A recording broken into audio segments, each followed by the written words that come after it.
3,500 years ago, the biggest volcanic eruption in recorded history rocked the planet. In the heart of the Mediterranean, a peaceful island exploded with devastating force.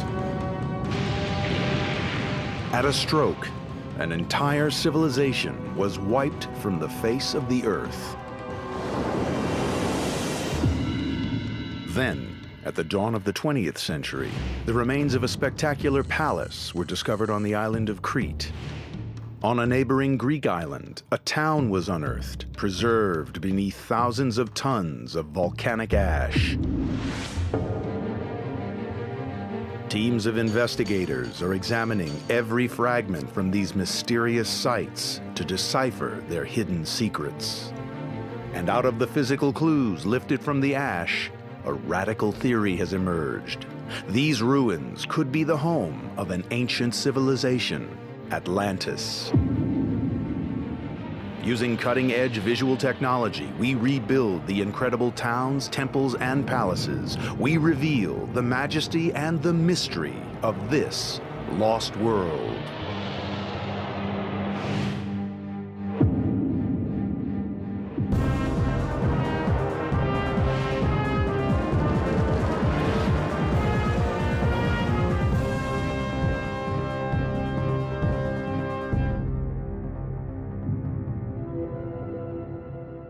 Every search for Atlantis begins with the writings of the great Greek philosopher Plato. Plato was essentially the father of Western philosophy. And because what he had to say was so important and has remained important throughout the history of Western thought, it became much more acceptable, much more respectable, if you will, than if someone else had written it.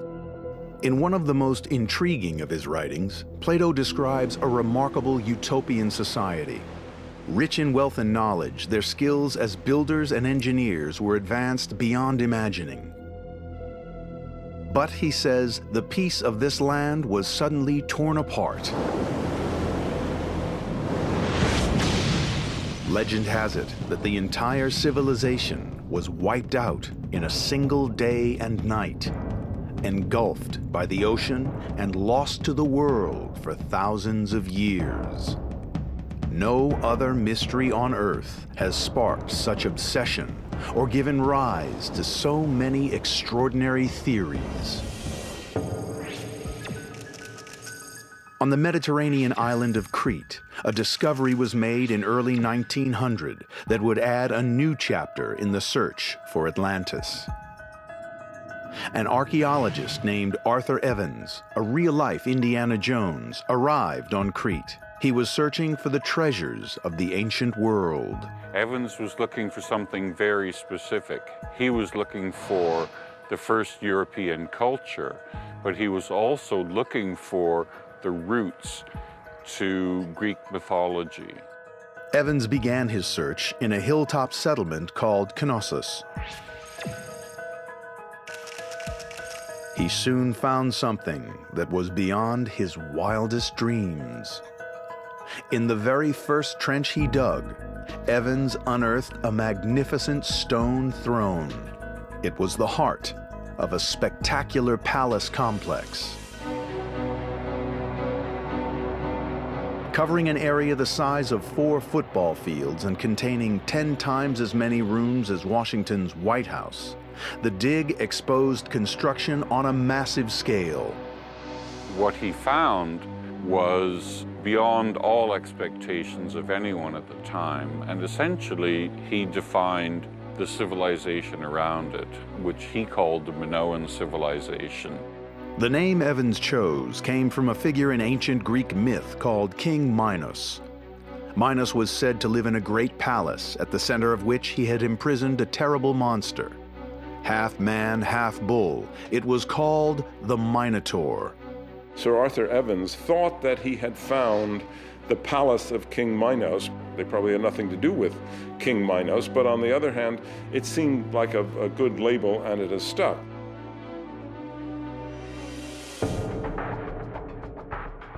Today, a groundbreaking new theory has emerged as to the origin of this lost world.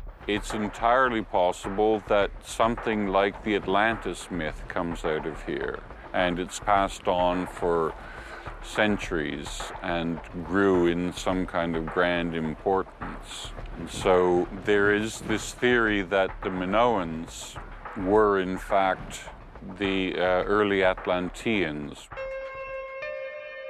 It is the sophistication of the palace on Crete that is the first link to the idea of Atlantis. The builders of this remarkable structure had achieved a level of engineering excellence that would not be seen anywhere else in the world for centuries. It is littered with artifacts dating back over 3,500 years. The remains of hundreds of decorative pots and beautiful wall paintings are being discovered.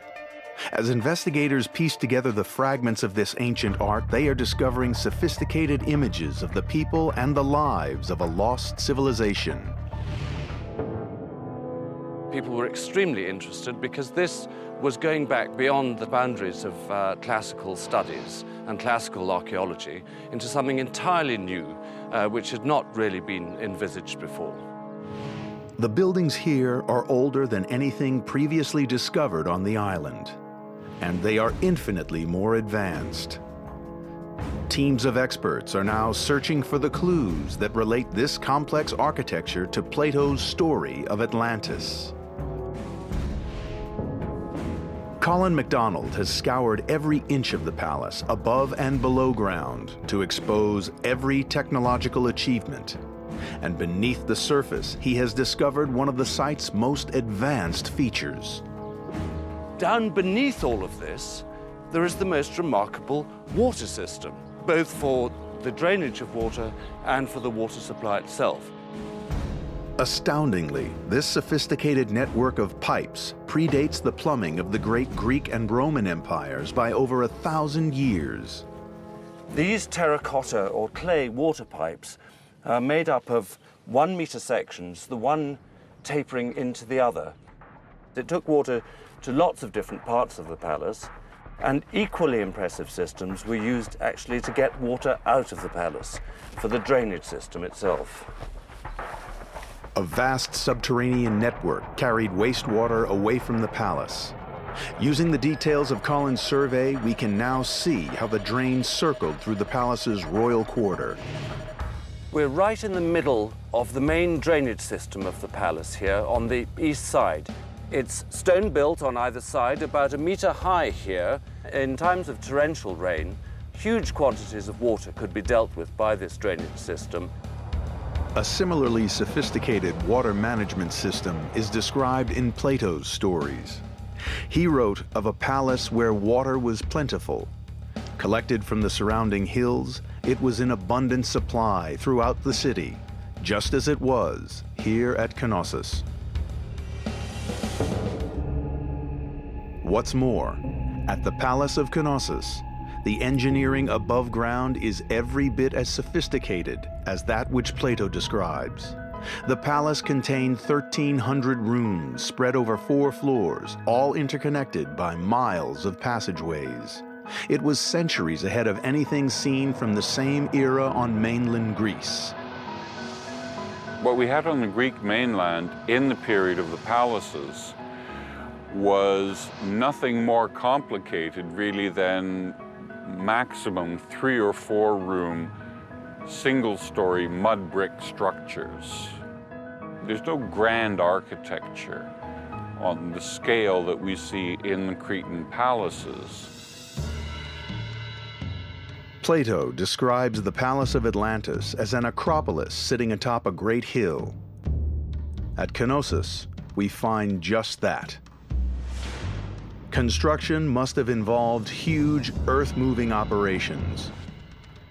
The entire hilltop was flattened and terraces were carved so that the palace could be built on multiple levels. The large foundation blocks of the palace walls were constructed of crystalline stone called gypsum. It was quarried locally and then cut into massive blocks with bronze saws. We're right in the middle of a large quarry used for quarrying the gypsum that was used in the construction of the first palace at Knossos. Here, one can see very, very clearly the tool mark of the bronze object which sliced away an enormous part of the face, and the resulting block, which would have fallen down, would then either have been worked here or moved the 800 meters or so over to the palace itself. In the Atlantis myth, the external walls of the great palaces were said to shine like silver. Today, the gypsum walls of Knossos have been eroded by the elements, but in their full glory, they too would have sparkled. You can almost imagine what it felt like for a Greek coming ashore in Crete and seeing something like the glimmering gypsum palace at Knossos, this giant, shiny structure glistening in the sun from all this crystalline gypsum, and on a scale like they couldn't have even possibly imagined at that time. A vast royal residence, a place of worship and ceremony at the center of an advanced and wealthy civilization. Using their latest evidence, our team applies state-of-the-art imaging techniques to rebuild this prehistoric palace. We can now see the structure as it would once have stood here, supported by huge redwood pillars. Many believe this was Atlantis. Now, our investigators are going deeper, to the very fabric of this extraordinary palace in search of the vital clues that might provide proof. What they find is evidence of the cause of the destruction of this lost world.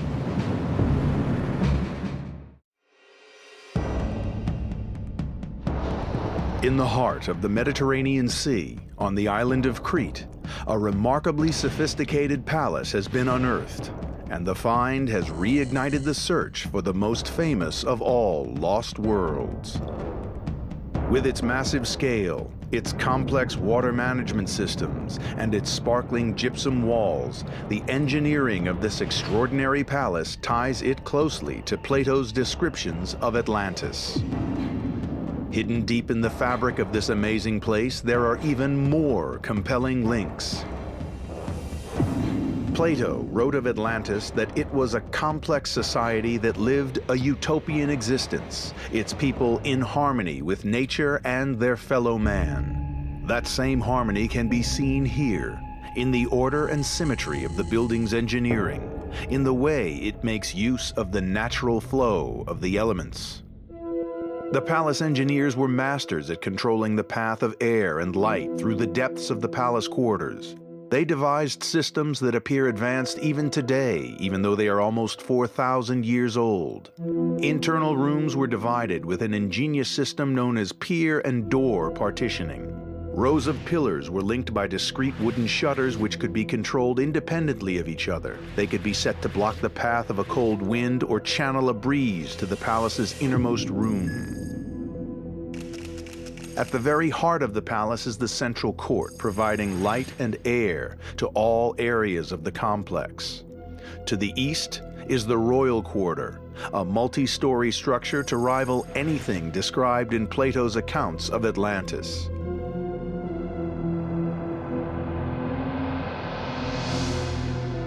At its heart, a huge 4-story spiraling staircase was built around pillared balconies, open to the elements to form a vast light well.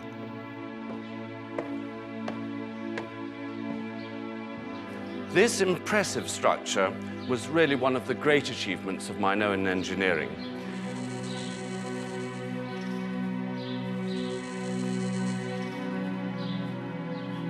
And in the middle of the staircase is this marvelous rectangular light well, which allowed the natural sunlight to diffuse all the way down to the bottom and then outwards into all the rooms, which would otherwise have been very gloomy indeed.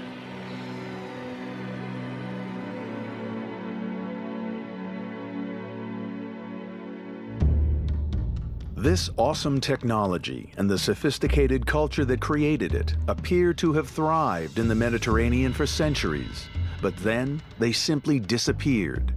Just as in the story of Atlantis, it seems this entire civilization was wiped from the face of the earth in a sudden and violent catastrophe. The first clues to what might have happened lie in the sea that surrounds the island. The whole of the Mediterranean is divided into two tectonic plates, with Europe on one side and Africa on the other. These two colossal land masses collide, and periodically the energy of these collisions is released in earthquakes. The archaeological evidence for earthquakes is very difficult to detect here, partly because, of course, they rebuilt and repaired immediately afterwards. There is one instance, however, on the south side in the so-called House of the Fallen Blocks. It seems that at the end of the First Palace period, there was a huge earthquake, and these enormous blocks were thrown several meters to the south, and there they remain today as evidence of this enormous earthquake. Our experts have discovered that the palace engineers devised new and innovative techniques to create structures that would withstand the destructive force of these violent quakes. Simply put, Today, our team are keen to learn from the experience of the palace engineers, and they study closely the anti-seismic techniques deployed at Knossos. in order to make their tall, skinny walls stand up, it's quite probable that the first thing they did was to buttress them up, rather like this. So if I pretend to be an earthquake and shake this table here, well, as we can see, buttressing on its own doesn't do the job. In the final phase of building at the palace, walls were constructed of stone and supported by an ingenious system of wooden frames. This combination of materials gave the structure both enormous strength and flexibility. So what the people of Knossos did was to use timber framing to reinforce their thin masonry walls and support the framed up wall off big heavy walls, buttressing like this. And if I pretend to be an earthquake machine again and give it a good old shake, we can rapidly see that I could be shaking that all day long, and this wall is going precisely nowhere. Despite these incredible engineering achievements, nothing was going to save the palace from the devastating cataclysm to come. Seismologists that have been studying the geological history of the area now believe that Crete suffered a cataclysmic event around 1500 BC.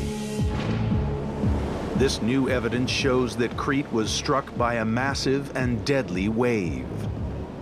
Dozens of tsunamis swept across the entire Aegean. Tsunami, tsunami, tsunami. Trains of these waves.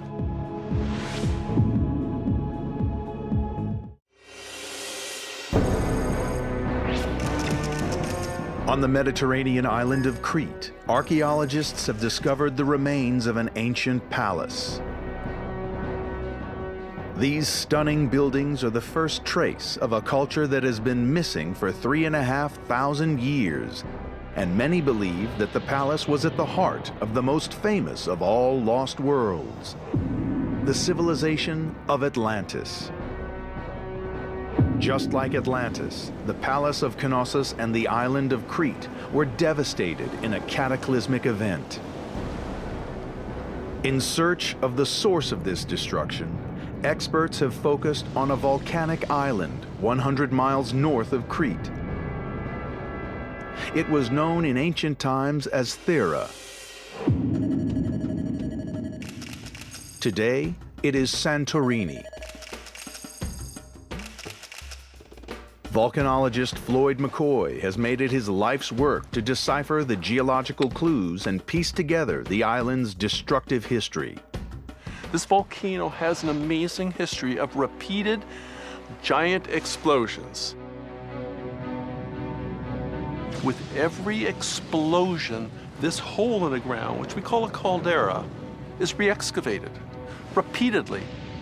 And every time it blows itself apart, it leaves a deposit on the landscape, and layer by layer, it built itself up.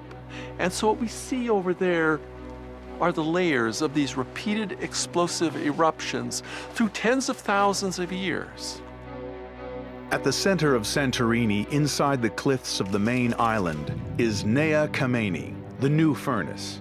It is a barren and hostile island, peaked by the crater of an active volcano. Floyd McCoy has discovered that there was once an island right at the center of the caldera. It was swallowed up by a terrible volcanic eruption. Occupying this large caldera then was this large island that a civilization lived on. It's gone. The island was blasted to bits. Plato wrote of a devastating cataclysm that destroyed the great civilization of Atlantis.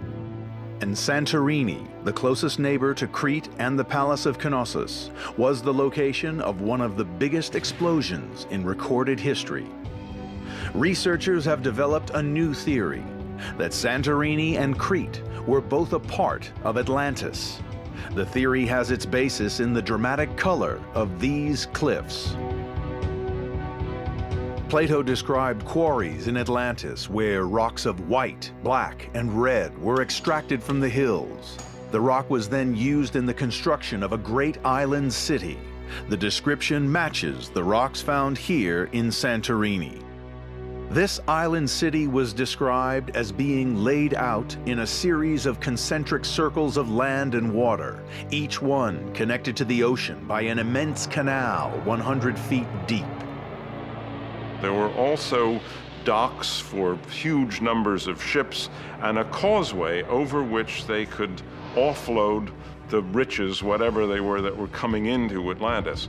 In other words, everything that human beings could need was available in Atlantis itself.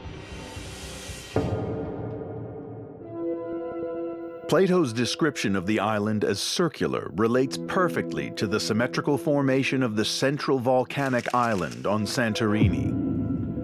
But to prove a link is impossible without proof of life on the island before its last big eruption.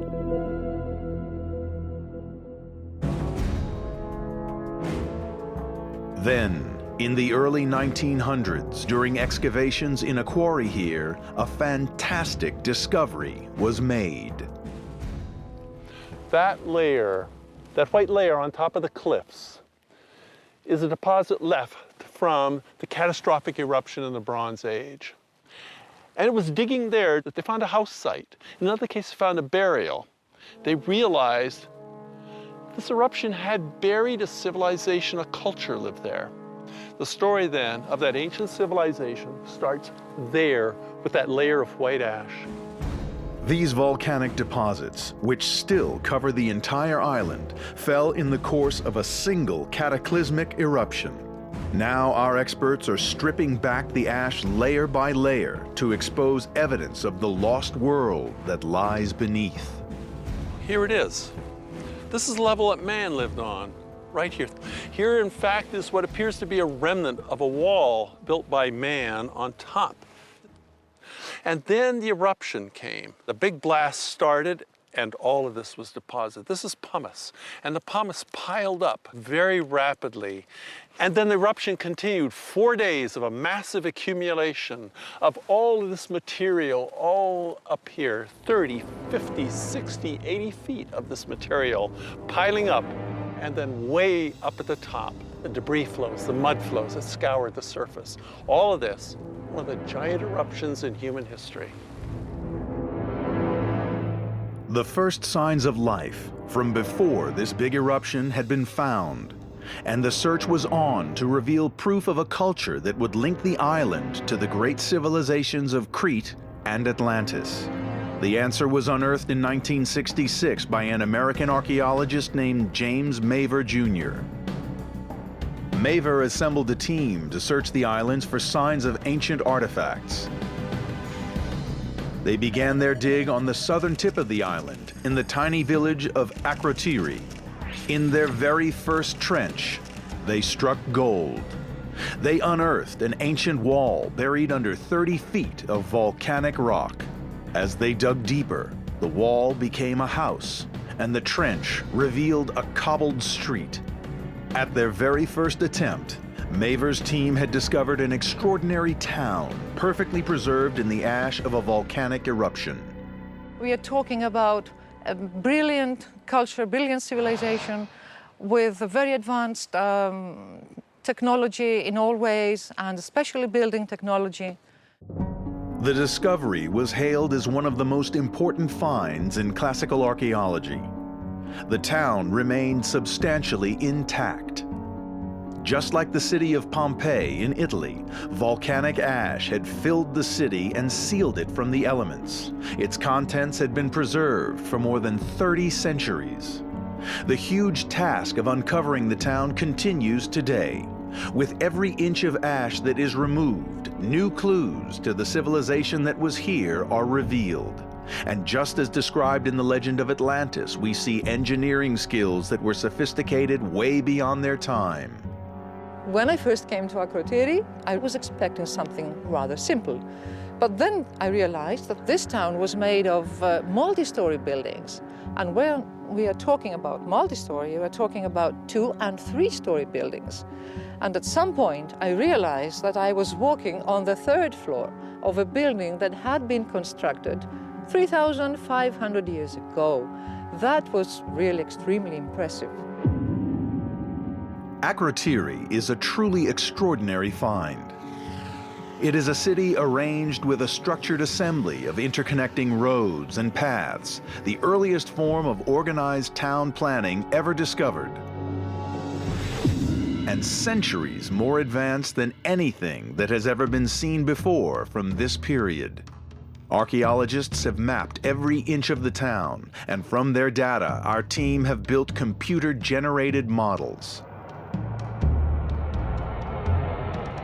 You are now traveling down the streets and interacting with the buildings of a sophisticated community that was destroyed at the height of its power thousands of years ago.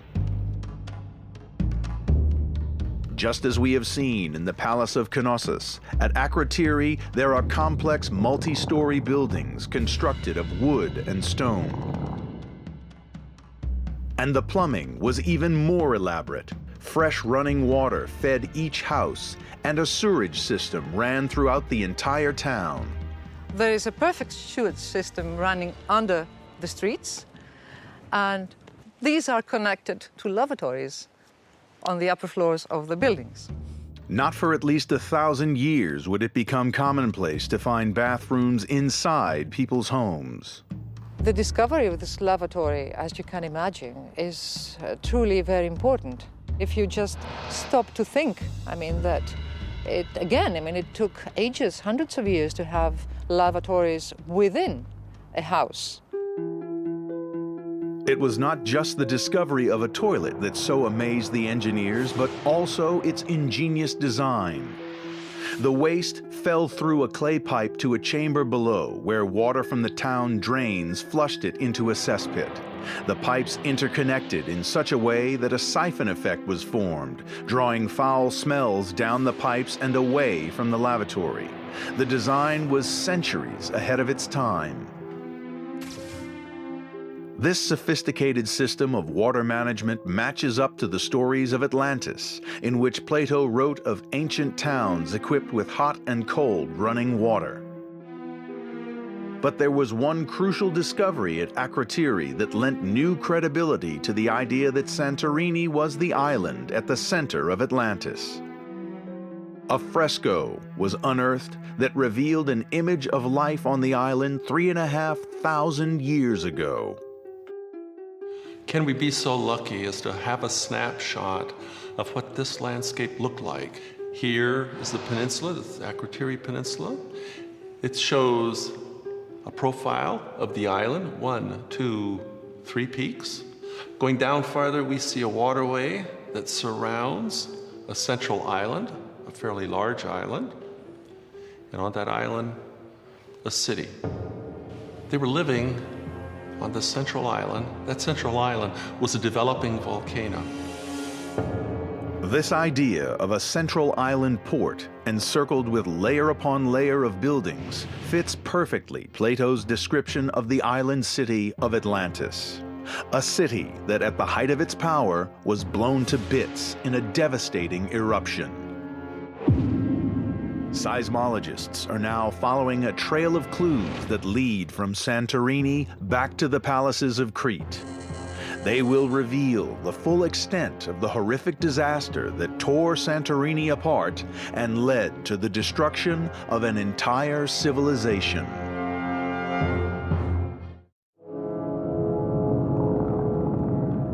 In the heart of the Mediterranean, a lost world has been discovered. A palace on Crete and a town on Santorini linked by the unique engineering of their buildings. Archaeologists have opened a window on a highly advanced culture known today as the Minoans. They thrived 3,500 years ago, and many now believe that what they left behind gave rise to the myth of Atlantis. Since the discovery of the palace at Knossos in 1900, archaeologists have expanded their search. Today, a network of ancient towns and palaces has been revealed across the length and breadth of Crete. What all these sites have in common is that they were destroyed in the middle of the 2nd millennium BC by a series of terrible disasters. According to the Greek philosopher Plato, Atlantis too was destroyed in a single day and night. The land was swallowed by the sea. 100 miles north of Crete on Santorini, Floyd McCoy has been gathering data to determine if the magnitude of the eruption that happened here in 1500 BC was enough to cause the devastation of Crete. What he has discovered is beyond all expectations. So how big was this eruption? It was huge. How do we determine this is by how much material is blown out during the eruption. And the more we look, the more we find. There are huge, thick deposits of this ash and pumice on the seafloor that surround this island. It's been found down to the Nile Delta. It's been found up in the Black Sea. When we take all of this material and calculate the volume of it, we come out with an eruption that is perhaps 10 times Krakatoa in 1883. Because Krakatoa exploded in the late 19th century, we have comprehensive records of the eruption, and the details are spine-chilling. The eruption ejected more than 6 cubic miles of rock, ash, and pumice into the atmosphere, killing 36,400 people. But it would have been dwarfed by the Santorini eruption. It was enormous, and it occurred right in the middle of a flourishing civilization.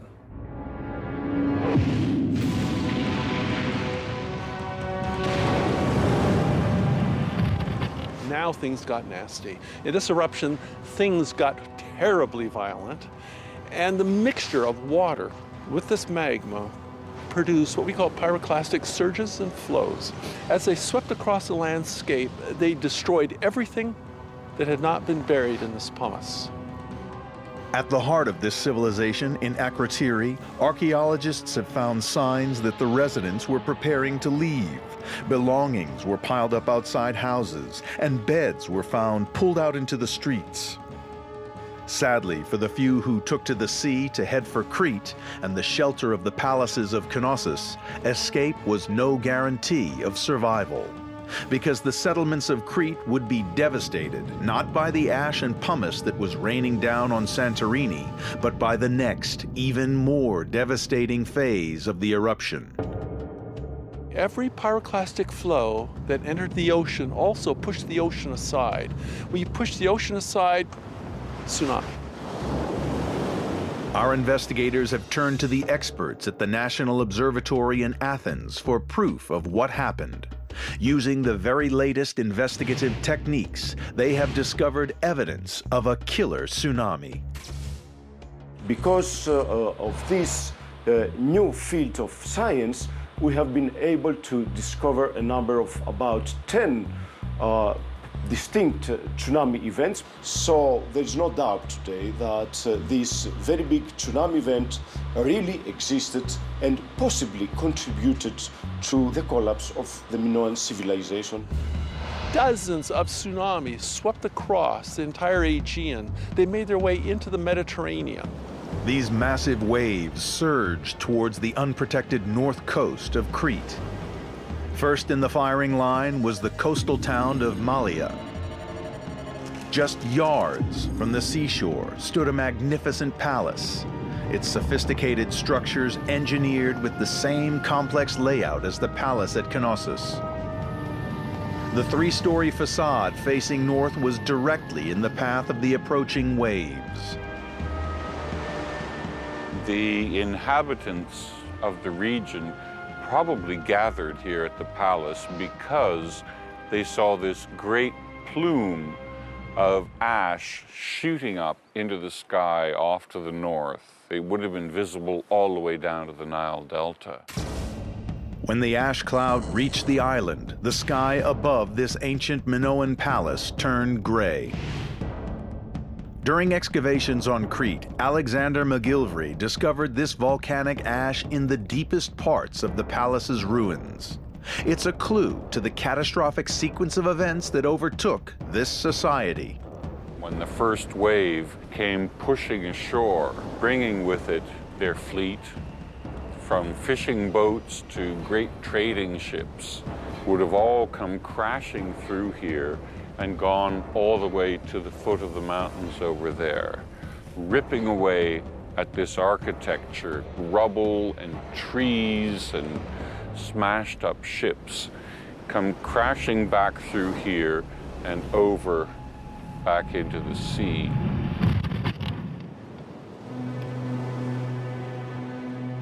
This scene of destruction was repeated all along the coast of Crete and far beyond. Not even the brilliant builders of the great reinforced walls at the Palace of Knossos could have foreseen the power of the tremors that accompanied these waves. They rocked the island. Massive earthquakes caused by the volcano shook the palace to its foundations. The devastation of this ancient civilization was complete. Today, long after the destruction that struck the Mediterranean, the search for the links that bind these places to the story of Atlantis has taken a new turn. The final extraordinary clue leads east to the ancient land of Egypt.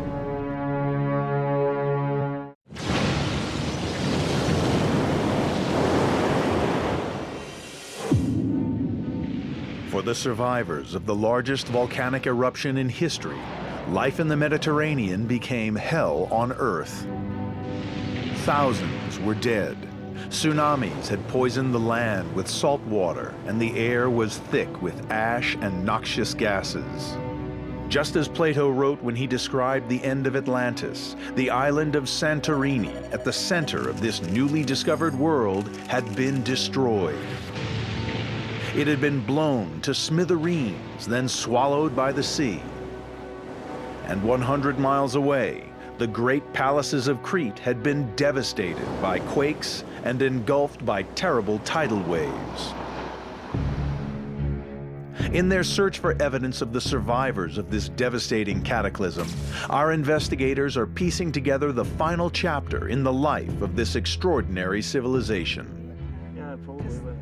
When the tsunami swept through here and reduced this building behind me to foundation level, the best way for the survivors to cope was to go to the most powerful nation and the wealthiest nation of the time to ask for help.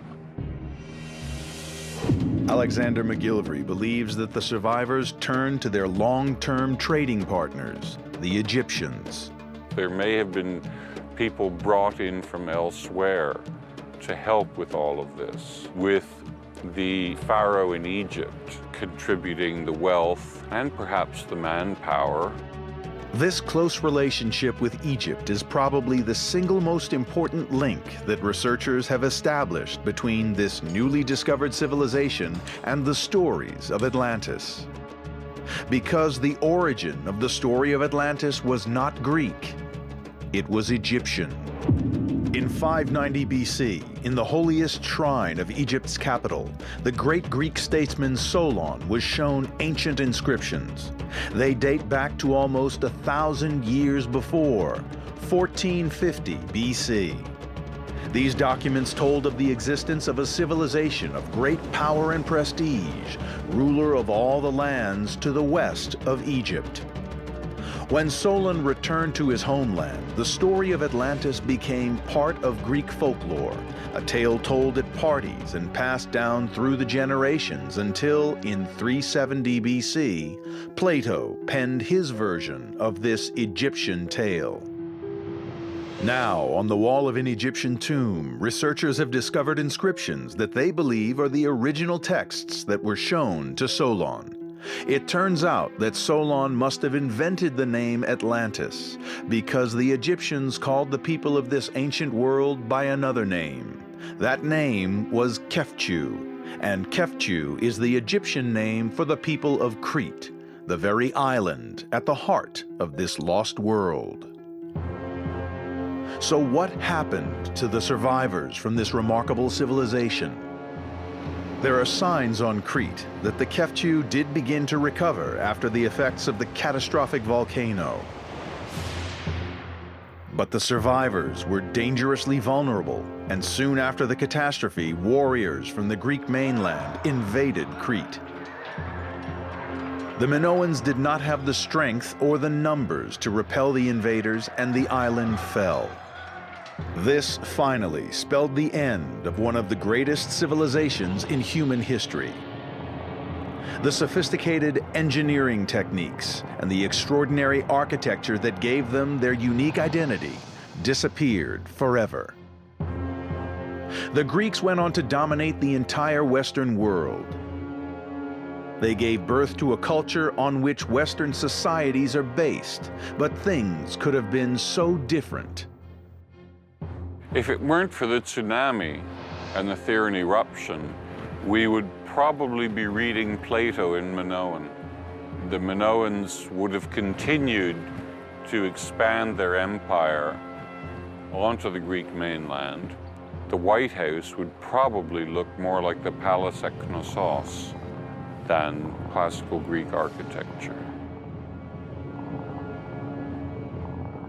There are still many questions to be answered that could shed light on the links between the great palaces, towns, and temples of Crete and Santorini, and the mysterious legends of the Egyptians' Kefchu and Plato's Atlantis. On Santorini, vast areas wait to be excavated, and the ocean bed remains largely unexplored. But time may be running out. At the heart of the caldera, beneath the towering cliffs of the modern-day Santorini, is the Nea Kamenni, or New Furnace. It is the site of the present volcano, and it is still very much alive. When the volcano collapsed after the eruption 3,500 years ago, it left behind a hole in the ocean 1,000 feet deep. Since that time, the volcano has been growing again, pushing back up through the ocean. Today, it rises 400 feet above sea level, back almost to the size that it was when it erupted 35 centuries ago. Seismologists believe that it will erupt again. The question is when. When that next big blast comes, the best we can do is hope that we can predict it and get away. If we don't, if we stay here for that next big explosion, we'll be a piece of the volcanic ash deposit. When the volcano does blow, it will engulf the surrounding islands again, freezing life in a moment of time, burying it under a new layer of volcanic ash. A new lost world will be created.